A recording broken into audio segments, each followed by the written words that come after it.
दोस्तों, हर एक व्यक्ति के जीवन में ऐसा क्यों है?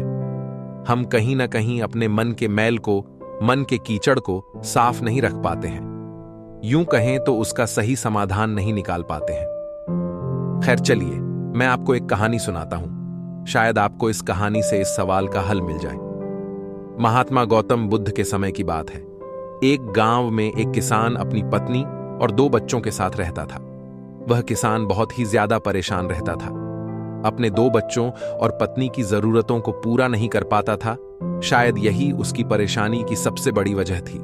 समय बीतता गया, उसकी परेशानियां परिवार की जरूरतों के साथ बढ़ती ही जा रही थीं। वह दिमाग से और मन से बहुत अशांत रहने लगा था।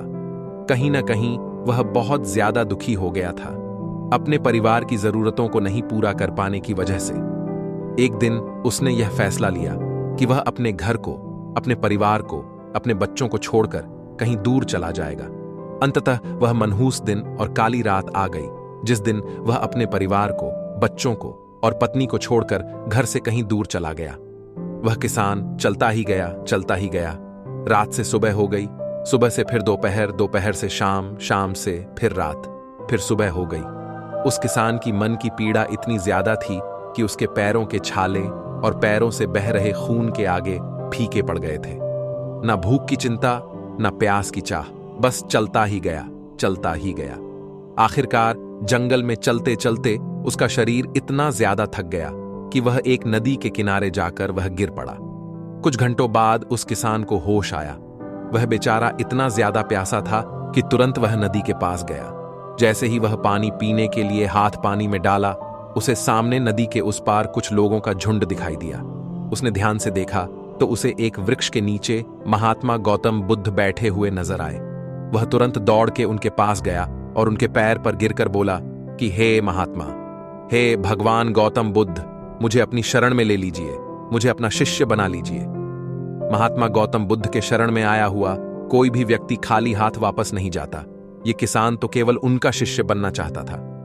महात्मा गौतम बुद्ध जी ने उसकी मनोदशा को देखते हुए उसे अपना शिष्य बना लिए। महात्मा गौतम बुद्ध और उनके शिष्य वहां पर केवल विश्राम कर रहे थे। उनका विश्राम भी पूरा हो चुका था। वह किसान भी अब महात्मा गौतम बुद्ध जी का शिष्य बन चुका था। अब समय हो चला था आगे की यात्रा को पूरा करने की। गौतम बुद्ध और उनके शिष्य आगे बढ़ते चले गए। कुछ दूर निकल जाने के बाद गौतम बुद्ध जी को बहुत जोर की प्यास लगी। उन्होंने अपने इस नए शिष्य अर्थात किसान से बोले कि प्रिय शिष्य, जाओ, पास में एक सरोवर है, वहां से मेरे लिए पानी लेकर आओ। किसान बोला, जो आज्ञा भगवान। किसान सरोवर की तरफ चल दिया। सरोवर के पास जैसे ही किसान पहुंचा, उसने देखा कि उस सरोवर में बहुत सारे जानवर उछल कूद कर रहे हैं। वे सारे जीव जंतु किसान को देखते ही तुरंत वहां से भाग गए। किसान बहुत ही खुश हुआ और उस सरोवर की तरफ चल दिया पानी लेने के लिए। परंतु जैसे ही किसान सरोवर के पानी की तरफ हाथ बढ़ाया, उसने देखा कि पानी बहुत ही ज्यादा गंदा था। किसान निराश होकर वापस गौतम बुद्ध जी के पास आ गया। गौतम बुद्ध जी ने उससे पूछा, पानी कहां है? किसान ने दुखी भरे शब्दों के साथ कहा, हे भगवान, मैं जैसे ही उस सरोवर के पास पहुंचा तो मैंने देखा कि उस सरोवर में काफी सारे जीव जंतु उछल कूद कर रहे थे और उनके उछल कूद करने की वजह से उस सरोवर के जमीन के तल में बैठी हुई सारी गंदगी, सड़े हुए पत्ते उस पानी में घुल मिलकर एक कीचड़ का रूप ले लिए थे। यही कारण है कि मैं वह पानी लेकर नहीं आया, क्योंकि वह पानी नहीं कीचड़ हो चुका था। महात्मा गौतम बुद्ध जी उस किसान की बातों को समझ गए और मुस्कुराते हुए उन्होंने कहा कि मैंने तुमसे सरोवर का पानी मांगा था। मैंने यह नहीं कहा था कि पानी अगर गंदा हो तो पानी लेकर मत आना। उन्होंने अपने दूसरे शिष्य से अनुग्रह किया कि जाओ और सरोवर से पानी लेकर आओ। उनका दूसरा शिष्य निकल पड़ा पानी को लाने के लिए और कुछ देर पश्चात वह पानी लेकर वापस आ गया। आश्चर्य की बात तो यह थी कि दूसरे शिष्य द्वारा लाया हुआ पानी बिल्कुल साफ था। और उससे भी बड़ी असमंजस की बात यह थी कि सारे के सारे शिष्य बड़े ही आश्चर्यचकित हो गए कि यह करिश्मा कैसे हो सकता है, क्योंकि पहले शिष्य ने तो यह बताया था कि पानी कीचड़ हो गया था। महात्मा गौतम बुद्ध जी ने सारे शिष्यों को यह बताया कि जब सारे जीव जंतु उस पानी में उछल कूद कर रहे थे तब उस दौरान उस सरोवर के पानी के तल में बैठी हुई सारी गंदगी, सड़े गले हुए पत्ते सब घुल मिलकर कीचड़ रूपी पानी का रूप ले लिए थे। परंतु जितने समय में प्रथम शिष्य यानी किसान वापस आया और दूसरा शिष्य वापस गया, उतने समय में उन जीव जंतुओं के भाग जाने के पश्चात उस सरोवर का पानी धीरे धीरे शांत हो गया था। और जैसे जैसे सरोवर का पानी शांत होता गया, उस सरोवर के कीचड़ डीच रूपी पानी में खुली हुई सारी सड़ी गली पत्तियां और मिट्टी धीरे धीरे शांत होकर उस सरोवर के तल में जाकर बैठ गए, जिससे उस सरोवर का पानी शांत होकर साफ हो गया तथा सारे गले हुए सड़े हुए पत्तियां भी शांत होकर आराम से उस सरोवर के तल में जाकर बैठ गए थे।